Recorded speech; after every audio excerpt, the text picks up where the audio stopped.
Hello नमस्कार दोस्तों, स्वागत है आपका अपने यूट्यूब चैनल में। दोस्तों, मैं आशा करता हूं कि आप कल वाला वीडियो देखे होंगे। जैसे कि आपको पता होगा कि हम लोग इंग्लिश का एक बेसिक इंग्लिश का एक सीरीज स्टार्ट किए हुए हैं। तो कल आपने सेंटेंस देखा था और सेंटेंस का हम लोग पार्ट पढ़ रहे थे, काइंड्स ऑफ सेंटेंसेस, जिसमें आपने फर्स्ट में क्या देखा, असेटिव सेंटेंस। असेटिव सेंटेंस के बारे में आप जान गए थे। अब हम लोग देखेंगे इंट्रोगेटिव सेंटेंस। ठीक है, कल वाला जो लास्ट पार्ट जो इंट्रोगेटिव बताए थे उसमें वीडियो थोड़ा सा फॉल्टरिंग कर रहा था, तो इसीलिए हम लोग अगेन देखेंगे उसे। तो हम लोग देखेंगे इंट्रोगेटिव सेंटेंस क्या होता है। ठीक है, सेंटेंस आपको पता है क्या होता है, बताइए। सेंटेंस एक ग्रुप ऑफ वर्ड्स है। सेंटेंस क्या है? ग्रुप ऑफ वर्ड्स है। ठीक है, जिसका एक मतलब कंप्लीट सेंस मिलता हो, उसी को हम सेंटेंस बोलते हैं। तो सेंटेंस में हम लोग असेटिव को देखे थे। असेटिव को टू पार्ट में डिवाइड किए थे। फर्स्ट आपका अफर्मेटिव और सेकेंड आपका नेगेटिव था। अब हम लोग देखेंगे जो सेंटेंस का नेक्स्ट काइंड्स आपका क्या है, तो वो है आपका इंट्रोगेटिव सेंटेंस। और इंट्रोगेटिव को भी हम लोग दो भागों में, डायरेक्ट इंट्रोगेटिव और इनडायरेक्ट इंट्रोगेटिव में डिवाइड करेंगे। ठीक है, तो डायरेक्ट इंट्रोगेटिव और इनडायरेक्ट इंट्रोगेटिव क्या होता है, तो सबसे पहले हम लोग जानते हैं डायरेक्ट इंट्रोगेटिव। जैसे कि डायरेक्ट इंट्रोगेटिव में मतलब किसी से यदि आप डायरेक्ट क्वेश्चन यदि आस्क करते हैं, पूछते हैं, तो वो डायरेक्ट इंट्रोगेटिव हुआ। जैसे कि व्हाट इज योर नेम, ये डायरेक्ट क्वेश्चन पूछा गया किसी से, तो इसको डायरेक्ट इंट्रोगेटिव, जैसे कि आपको नाम से ही पता चल रहा है। इनडायरेक्ट में क्या होता है, एकदम सिंपल वे में समझेंगे। जैसे इनडायरेक्ट रूप से आप किसी से क्वेश्चन पूछ रहे हैं, ठीक है, उसी को इनडायरेक्ट इंट्रोगेटिव कहते हैं। ठीक है दोस्तों, जैसे कि आपका यहाँ पे आई वॉन्ट टू नो, मतलब मैं जानना चाहता हूँ, व्हाट योर नेम इज, आपका नाम क्या है। ठीक है, तो ये इनडायरेक्ट रूप से आप किसी से नाम पूछ रहे हैं, तो वो इनडायरेक्ट इंट्रोगेटिव हुआ। इनडायरेक्ट इंट्रोगेटिव हुआ। ठीक है, तो इस प्रकार से आप यहाँ पे देख सकते हैं। दोस्तों, अब हम लोग डायरेक्ट इंट्रोगेटिव जानेंगे। तो डायरेक्ट इंट्रोगेटिव, ये जो आपका डायरेक्ट इंट्रोगेटिव को भी दो पार्ट में डिवाइड किया गया है। फर्स्ट आपका है यस नो क्वेश्चन और सेकेंड है आपका WH क्वेश्चन। जैसे कि आप लोग पढ़ चुके होंगे प्रीवियस क्लासेस में कि यस नो क्वेश्चन क्या होता है। इसका स्ट्रक्चर सबसे पहले जानेंगे दोस्तों। पहले आपका आता है हेल्पिंग वर्ब। पहले क्या आता है? Helping verb. इसके बाद आपका सब्जेक्ट आता है, इसके बाद आपका मैन वर्ब आ गया, इसके बाद ऑब्जेक्ट आता है। ठीक है, और इसके एग्जाम्पल के रूप में भी समझते हैं। जैसे कि are you going there, are you going there, क्या आप वहाँ जा रहे हैं। ठीक है, तो आर आपका क्या है? आपका हेल्पिंग वर्ब हो गया। यू क्या हो गया? आपका सब्जेक्ट हो गया। और मैन वर्ब आपका गोइंग हो गया और ऑब्जेक्ट आपका देयर हो गया। तो आपको पता होगा दोस्तों कि ऑब्जेक्ट कौन कौन हो सकता है, या तो नॉन या तो प्रोनाउन आपका ऑब्जेक्ट हो सकता है। तो नॉन या प्रोनाउन या ऑब्जेक्ट कैसे होता है, ये हम लोग अगले क्लासेस में देखेंगे। तो आप मतलब ध्यान से देखिए वीडियो। नेक्स्ट आपका क्या है? WH question. ठीक है, तो उसका स्ट्रक्चर हम लोग जानेंगे। WH क्वेश्चन में सबसे पहले आपका WH जो वर्ड होता है वो आता है। जैसे वाई, वेयर, वाट, ये सब जो होता है वो आता है। ठीक है, और इसके बाद आपका हेल्पिंग वर्ब आएगा, इसके बाद आपका सब्जेक्ट, इसके बाद मैन वर्ब, इसके बाद ऑब्जेक्ट, इसके बाद क्वेश्चन नाम। जैसे कि वाई आपका WH हो गया, इसके बाद हेल्पिंग वर्ब हो गया आर, इसके बाद सब्जेक्ट आपका यू हो गया, और मैन वर्ब आपका गोइंग हो गया, और ऑब्जेक्ट आपका देयर और क्वेश्चन मार्क। इस प्रकार से आपका WH क्वेश्चन का सेंटेंसेस होता है। तो डायरेक्ट में आप समझे, डायरेक्ट को कितने भागों में? दो भागों में, एक यस नो क्वेश्चन और एक WH क्वेश्चन में। यस नो में समझ गए क्या होता है कि जो सब्जेक्ट के पहले क्या आता है? Helping verb. इसमें भी सब्जेक्ट के पहले हेल्पिंग वर्ब, और हेल्पिंग वर्ब से पहले क्या आता है? आपका WH वर्ड आता है। तो इस प्रकार से आपने डायरेक्ट इंट्रोगेटिव देखा।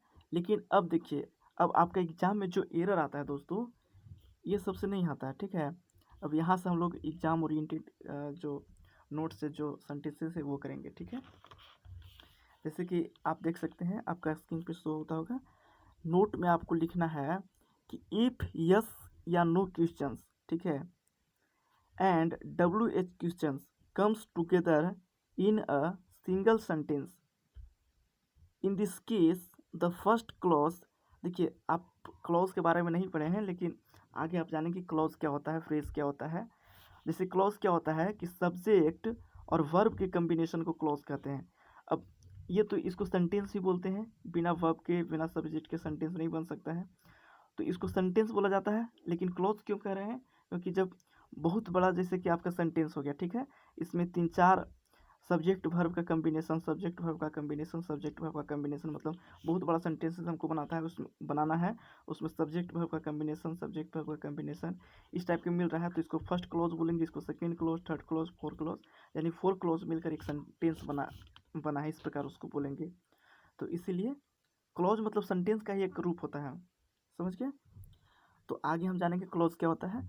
तो देखिए नोट में क्या आपको ध्यान में रखना है कि यदि यस या नो का क्वेश्चन, यस या नो में आपका क्या आ गया, जैसे कि सब्जेक्ट के पहले आपका हेल्पिंग वर्ब, यस या नो क्वेश्चन में क्या होता है, यदि इस टाइप के सेंटेंसेस को यस या नो में आप जवाब दे सकते हैं। जैसे आर यू गोइंग देयर, तो आप बोलिएगा कि नो या यस।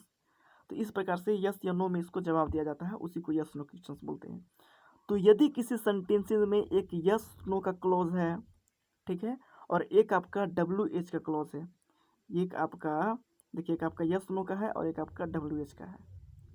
जब भी एक साथ ऐसा सेंटेंसेस में मिले तो क्या करना है कि फर्स्ट तो आपका देखिए, फर्स्ट क्लॉज जो होगा वो तो इंट्रोगेटिव फॉर्म में ही होगा। फर्स्ट क्लॉज क्या होगा, इंट्रोगेटिव फॉर्म में। इंट्रोगेटिव जैसे कि लास्ट में क्वेश्चन जो भी होता है, इंट्रोगेटिव फॉर्म क्या हो गया, जैसे सब्जेक्ट से पहले क्या आता है बताइए, सब्जेक्ट से पहले आपका हेल्पिंग वर्ब आता है। इस टाइप के इंट्रोगेटिव फॉर्म में रहेगा फर्स्ट क्लॉज। और जो सेकेंड क्लॉज है वो must be in assertive form, उसको असेटिव फॉर्म में ही होना पड़ेगा, ठीक है। उसको किस चीज़ में होना पड़ेगा, असेटिव फॉर्म। असेटिव फॉर्म मतलब आप बोल सकते हैं सिंपल सेंटेंस, सिंपल सेंटेंसेस में होना पड़ेगा। और फर्स्ट को आपका इंट्रोगेटिव सेंटेंस होना पड़ेगा। फर्स्ट आपका जो है, फर्स्ट को इंट्रोगेटिव में बनना पड़ेगा और सेकंड को सिंपल टेंस या आप असेटिव सेंटेंस बोल सकते हैं, उसके फॉर्म में आना पड़ेगा। जैसे कि आप क्वेश्चन देख सकते हैं, आप बताइए इसमें कि इसमें क्या एरर हो सकता है। क्वेश्चन आपका क्या है कि may I know where are you going, may I know where are you going. ऐसे मतलब देखने से तो इसमें कोई एरर नहीं लग रहा है, लेकिन आप बताइए कि इसमें कौन सा पार्ट में एरर है। तो देखिए मे I no, may I no ये आपका फर्स्ट क्लॉज हो गया। देखिए सब्जेक्ट और वर्ब का कम्बिनेशन, यहाँ पे सब्जेक्ट और वर्ब का कम्बिनेशन यानी सेकेंड क्लॉज, तो इसी को हम क्लॉज बोलते हैं। तो अभी क्लॉज बाद में देखेंगे। तो ये आपका मान लीजिए पूरा सेंटेंस है, ठीक है। May I know where are you going, ठीक है, may I know where are you going. तो बताइए इसमें कि किस पार्ट में एरर है दोस्तों, क्या है, may I know where are you going, ठीक है। तो यहाँ पे देख सकते हैं हमने क्या भी नोट में पढ़ा कि जो फर्स्ट होगा वो अब इंट्रोगेटिव फॉर्म में होगा, चलिए इंट्रोगेटिव फॉर्म में, ठीक है। लेकिन सेकेंड जो है आपका इंट्रोगेटिव फॉर्म में ना होकर वो असेटिव फॉर्म में होना चाहिए। तो वेयर और असेटिव फॉर्म होने के लिए सब्जेक्ट के बाद आपका हेल्पिंग वर्ब आना चाहिए, यानी यू के बाद आपका आर आएगा, तब ये सेंटेंस आपका सही होगा, ठीक है। नेक्स्ट आपका क्या है, could you tell me why did you not speak the truth. मतलब क्या आप बता सकते हैं कि आप इंग्लिश क्यों नहीं, आप सच क्यों नहीं बोलते हैं।